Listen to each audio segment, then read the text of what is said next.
This episode brought to you by Noble Gold. Check out this free coin offer for my viewers. Man, this year is whizzing by already, isn't it? You're a year closer to retirement, but are your savings a year closer? If you're not and you're worried you won't make it, get in touch with Noble Gold about putting precious metals in your IRA or 401k. You won't get hassled, they'll just lay out your options. And this month, they're gifting a free 1/10 ounce solid gold American Eagle coin with any qualifying plan you start. So call 877-646-5347 or visit noblegoldinvestments.com. That's noblegoldinvestments.com. Or you can use the link in the description or pinned comment. Make sure you tell them Dronetek sent you.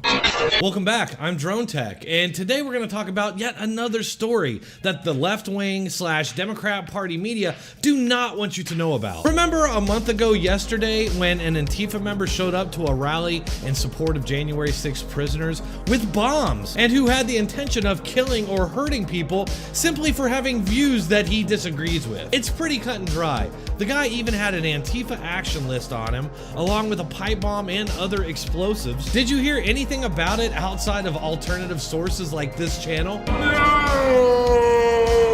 And the media who did cover it wrote headlines and stories that leave the reader thinking a right-winger was behind the planned attack. How can they talk about it? For months they were predicting a right-wing attack, but it ended up being one of their own. It doesn't fit the narrative, thus it gets memory hold. Remember a few weeks before that when a black leftist with an extensive social media posting history showing his political beliefs and anti-white racism decided to run his car over a Christmas parade? Now, the media couldn't ignore that story. It was just too big. But what they did instead was simply play dumb and claim that they had no idea what this guy's political motivations could possibly be. And of course, no terrorism charges. If they did that, then the next question would be, who radicalized this terrorist? And we all know the answer to that. There are other left-wing attacks stretching back years that we could talk about, but for the sake of brevity, I'm gonna leave it there for now. That brings us to the trucker freedom protest going on in Canada right now, where the media there and Justin Trudeau have repeatedly lied about the protest and demonized them as racist and terrorists. Sounds familiar, right? I know you're wondering about what you saw in our capital city this weekend.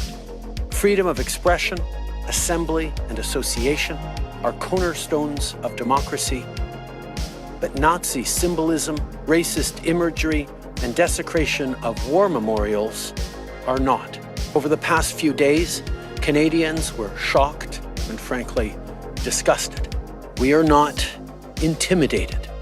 This then led to what happened a few days ago. A man driving his car into a group of freedom protesters, thankfully not killing any of them. Unfortunately though, a familiar cover-up story is playing out, with the media and the police calling this, quote, a hit-and-run assault. At about 9:10 p.m., Winnipeg police were advised of a motor vehicle collision near Broadway and Memorial Boulevard.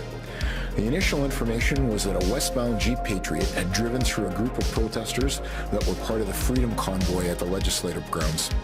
As a result, a male from Headingley, Manitoba faces charges of assault with a weapon ×4, dangerous operation of a conveyance caused bodily harm ×2, dangerous operation of a conveyance, failed to stop after accident knowing that the driving was reckless ×2, and failed to stop at the scene of an accident ×2. Again, sounds familiar, right? So in case you haven't figured it out yet, the terrorist behind this attack turns out to be an Antifa chud. Not only that, but this guy is in several punk bands. I know, it makes no sense.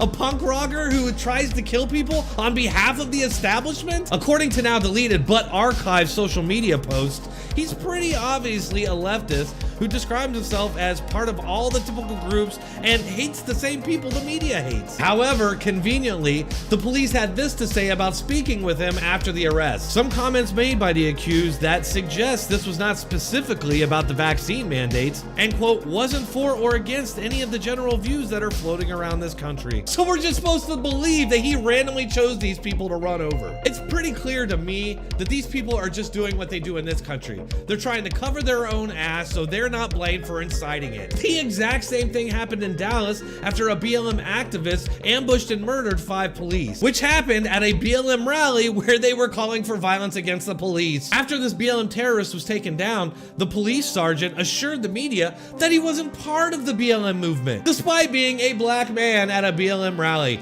How convenient. And just like that, the entire thing will be memory hold, with the exact same media continuing to insist that the real threat is their political opponents. All right, folks, that's all I have for this one. As always, if you enjoyed it, please help the algorithm along and hit that like button. You can also help by leaving a comment to let us all know what you think.